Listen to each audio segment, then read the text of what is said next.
ও কত বছর বয়সে মা মারা যায়? 6 বছর বয়সে মা মারা যায়। কোনো রোগে না, হ্যাঁ কোনো রোগে টোগে নাকি হ্যাঁ ওনার অ্যাক্সিডেন্ট? লাংস ক্যান্সার হয়েছিল, তাতে উনি মারা গিয়েছিলেন, ভেলোরে মারা তারপর থেকে আপনার ইয়েতে তারপর থেকে আপনি কতদিন মেয়েকে দেখছেন, মানে কোন বয়স থেকে? আমি 2014 থেকে ফেব্রুয়ারি থেকে আমি দেখছি, তখন মেয়ের বয়স 2 ইয়ার্সে উঠেছে, ক্লাস 2।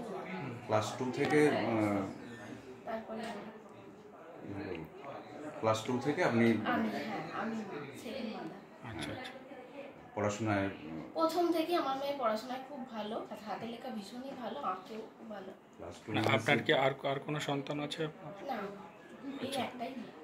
আচ্ছা, ওকে নিয়েই আপনি? হ্যাঁ ওকে নিয়ে আমার আর ওর বাবার মানে ইয়ে আর কি, মানে নিজেরা সন্তান নেন নেই? আচ্ছা এটাই প্রথম থেকে? এটাই প্রথম থেকে। আপনার নাম? সুচিতা ঘোষাল। সুচিতা ঘোষাল। আর আগের মা যিনি ছিলেন তার নাম? সঞ্চিতা ঘোষাল। সঞ্চিতা ঘোষাল। নামের সঙ্গে একদম। মানে আপনি এই যে ত্যাগ স্বীকার করেছেন আজকে, সেটা একটা বড় সাফল্য বলা যায়, আপনার মর্যাদা রেখেছেন। কম নয়। হ্যাঁ ও ও প্রথম দিন থেকেই আমাকে মা, আর আমি ওকে প্রথম দিন থেকেই মেয়ে বলে জড়িয়ে ধরেছি।